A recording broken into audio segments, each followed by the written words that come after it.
몸은 제멋대로 한다. 의식의 감옥을 넘어선 몸의 제멋대로 하는 가능성. 우리는 성장하는 과정에서 수많은 일들을 할 수 있게 되었습니다. 걷기도 말하기도 쓰기도 때리기도 전부 처음에는 할 수 없었던 행동입니다. 하지만 전부 어느새 할 수 있는 일로 변했지요. 다시 말해 의식이 몸을 완전히 지배한다 라는 가설은 처음부터 틀린 것입니다. 실제로 우리의 의식은 자신의 몸을 완전히 제어하지 못합니다.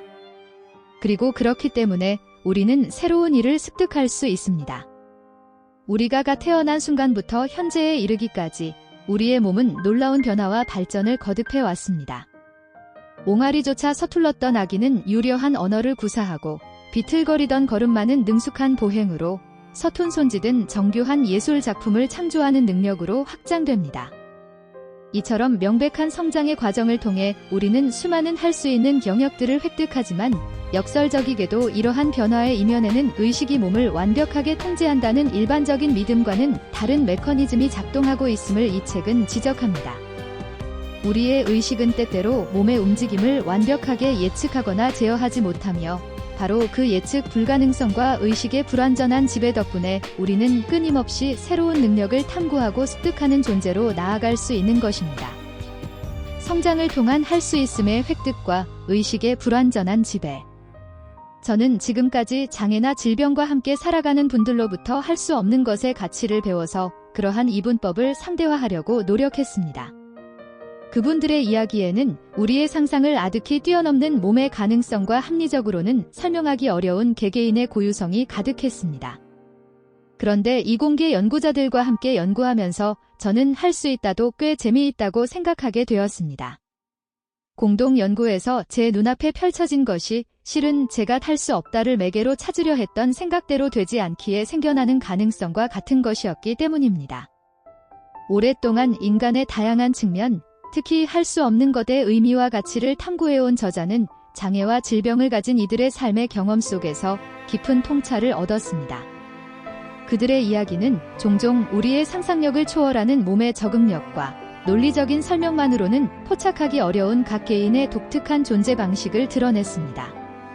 이러한 인문학적 탐구의 여정 속에서 저자는 첨단 기술을 연구하는 이공계 연구자들과의 예상치 못한 만남을 통해 할 수 있다라는 능력의 이면에 숨겨진 또 다른 흥미로운 가능성을 발견하게 됩니다. 언뜻 보기에 상반된 두 영역의 만남은 생각대로 되지 않기에 비로소 발현되는 몸의 예측 불가능한 잠재력이라는 새로운 관점을 제시합니다. 할 수 없음의 가치에서 발견한 할 수 있음의 새로운 차원, 예측 불가능성이 열어주는 가능성. 어떤 동작을 깔끔하게 해내기 위해서는 자신이 하는 동작의 명확한 상상이 머릿속에 있어야 합니다. 한편으로 한 번도 성공한 적 없는 동작은 경험이 없기 때문에 상을 그려볼 수도 없지요. 성공하려면 상을 그려야 하는데 할 줄 모르니까 아무런 상이 없는 것입니다. 할 수 없다에서 할 수 있다로 건너가려면 이 역설을 뛰어넘어 상이 없지만 해냈다 라는 우연이 일어나야 합니다. 새로운 동작을 배우거나 숙련된 기술을 연마하는 과정에서 우리는 종종 머릿속의 이미지와 실제 몸의 움직임 사이의 괴리를 경험합니다. 완벽한 수행을 위해서는 명확한 상상이 필수적이지만 역설적이게도 우리가 한 번도 성공해보지 못한 동작에 대해서는 그 상상조차 제대로 그릴 수 없습니다. 할 수 없음의 상태에서 할 수 있음의 영역으로 도약하기 위해서는 이 닭이 먼저냐 달걀이 먼저냐 하는 듯한 난제를 해결해야 합니다. 해답은 논리적인 사고의 틀을 벗어난 예상치 못한 두연의 순간에 있습니다. 의식이 명확한 지시를 내리지 못하는 상황에서 몸이 스스로 해답을 찾아내는 놀라운 능력이 발휘되는 것입니다. 할 수 없음에서 할 수 있음으로의 도약, 의식의 제약을 넘어선 몸의 자율적인 문제 해결 능력. 피아니스트가 그 상황에 주어진 피아노의 특성과 공간의 음향적 특성에 따라 자신의 연주를 유연하게 변형시킬 필요가 있듯이 투수도 공 하나하나를 다른 환경에서 던져야 합니다. 그런 환경의 변화에 즉흥적으로 대응하는 능력도 운동 기술일 것이라고 가시노 씨는 말합니다. 유일하고 절대적인 투구 방식에 최적화된 투수는 환경이 변하면 그 오차가 그대로 투구 결과에 영향을 미칩니다. 중요한 것은 늘 똑같은 행위를 수행하는 것, 기계적 재현이 아니라 결과가 똑같도록 행위를 조정하는 것, 변동 속의 재현입니다. 숙련된 연주자와 운동선수의 움직임은 정해진 틀에 갇혀 있지 않습니다. 피아니스트는 연주하는 악기와 공간의 미묘한 울림에 따라 매 순간 연주 방식을 조율하며, 전설적인 프로 투수는 매번 변화하는 경기장의 조건과 상대 타자의 특성에 맞춰 미세하게 투구 폼과 전략을 조정합니다. 이는 몸이 단순히 뇌의 명령을 수행하는 수동적인 도구가 아니라 변화하는 외부 환경에 즉각적으로 반응하고 최적의 결과를 스스로 만들어내는 능동적인 시스템임을 보여줍니다.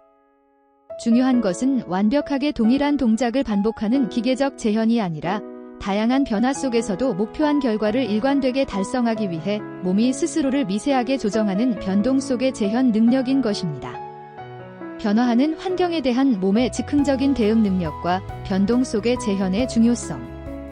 살아있는 내 몸에 그 언어를 말할 능력이 없어도 기술을 활용해 말하는 영상을 만들어낼 수 있으면 나는 그 언어를 할 수 있다고 해도 괜찮은 것일까? 아니면 지금까지 그랬듯이 내 입으로 말할 능력은 없으니 그 언어를 할 수 있다고 해서는 안 되는 것일까? 우리 사회에서는 보통 할 수 있다, 뛰어나다 그리고 할 수 없다, 결등하다라는 능력주의적 척도로 할 수 있음을 논합니다. 하지만 몸의 관점에서 보면 애초에 할 수 있음이 무엇인지, 무엇을 할 수 있다고 정의할 것인지 그 자체가 중요한 문제로 대두됩니다. 그 문제는 우리가 자신의 체감을 바탕으로 고민해야 하는 감각적인 질문인 동시에 각종 제도 설계와 관련 있는 사회적 질문이기도 합니다. 첨단 기술의 발전은 인간의 능력을 확장시키는 동시에 할 수 있음의 의미에 대한 근본적인 질문을 던집니다. 인공지능을 통해 나의 목소리와 모습을 빌려 낯선 외국어를 구사하는 영상을 만들 수 있다면 과연 나는 그 언어를 할 수 있는 사람이라고 정의할 수 있을까요? 우리 사회는 종종 할 수 있다는 것을 뛰어남과 동일시하고 할 수 없음을 결등함으로 치부하는 능력주의적 잣대로 개인을 평가합니다. 하지만 몸의 관점에서 할 수 있음을 다시 생각해보면 이는 단순한 개인의 능력을 넘어 기술과의 관계 설정, 사회적 정의, 그리고 인간 존재의 의미까지 포괄하는 복잡하고 중요한 질문임을 깨닫게 됩니다. 기술의 발전과 할 수 있음의 새로운 정의, 능력주의적 관점의 재고찰과 사회적 의미. 이 책은 우리 몸이 가진 숨겨진 가능성을 탐구하는 매혹적인 여정으로 우리를 안내합니다. 첨단 기술과의 만남 속에서 몸은 끊임없이 할 수 있음의 경계를 확장하며 우리에게 익숙했던 능력에 대한 개념을 근본적으로 재고하도록 촉구합니다. 이제 우리는 할 수 있는 것이라는 낡은 틀에서 벗어나 의식의 지배를 넘어 제멋대로 작동하며 무한한 잠재력을 품고 있는 우리 몸의 진정한 모습과 기술과의 현명하고 조화로운 관계 맺기에 대해 깊이 고민해야 할 중요한 시점에 놓여 있습니다. 핵심 메시지. 몸은 의식의 지배를 받는 수동적인 존재가 아니라 스스로 학습하고 문제를 해결하는 능동적인 존재이며 예측 불가능한 방식으로 작동한다. 할 수 있다는 능력주의적 잣대로 평가되는 것이 아니라 몸의 가능성과 기술의 관계를 통해 새롭게 정의되어야 한다. 첨단 기술은 몸의 능력을 확장시켜주지만 인간과 기술의 바람직한 관계는 기술이 인간의 능력을 보조하며 인간의 고유성을 존중하는 방향으로 나아가야 한다. 추천 글. 이 책은 몸과 기술에 대한 새로운 시각을 제시하며 우리가 당연하게 여겼던 할 수 있다의 의미를 되묻습니다. 다양한 과학 연구 사례를 통해 몸의 놀라운 가능성을 흥미롭게 풀어내어 독자들의 지적 호기심을 자극합니다. 기술과 인간의 관계에 대한 깊이 있는 고민을 담고 있어 기술 발전 시대에 우리가 나아가야 할 방향을 제시합니다.